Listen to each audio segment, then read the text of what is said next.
Lisa Nandy faced a furious backlash after proposing the best approach to help Afghans was to work through the United Nations.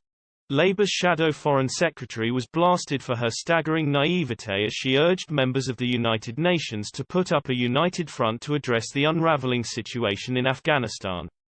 The UK and the US have been leading evacuation efforts since the Taliban reclaimed Kabul earlier this month, suggesting working with the insurgents will be necessary going forward.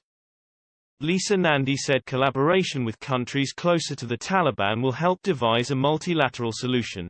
Speaking to Sky News, the Labour frontbencher said, "The complexity of the political situation and the diplomatic situation that we now find ourselves in means we now have to work through the United Nations.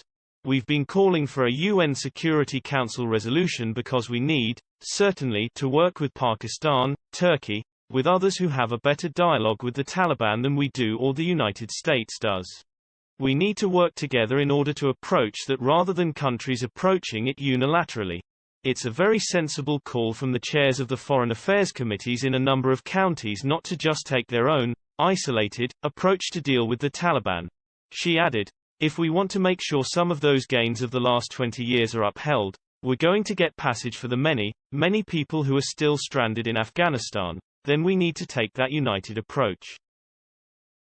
However, Ms. Nandy's suggestion drew immediate criticism, with Twitter users questioning the efficacy of a UN intervention in light of past failures. One social media user said, "Staggering naivety on all levels. The horse has long bolted." Another added, "Yes, the UN did so well with Syria and Crimea to name but two."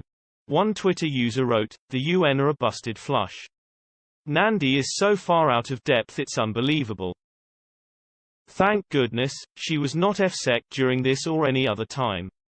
Labour yet again have been found wanting and all they do is carp and criticise. And another said, "United Nations turned their back on Afghanistan. Maybe you should be looking at who is backing the Taliban. China, Pakistan, and let them deal with it. Your Labour leader took us in 20 years ago with no plan to leave. We all knew the Taliban would be back.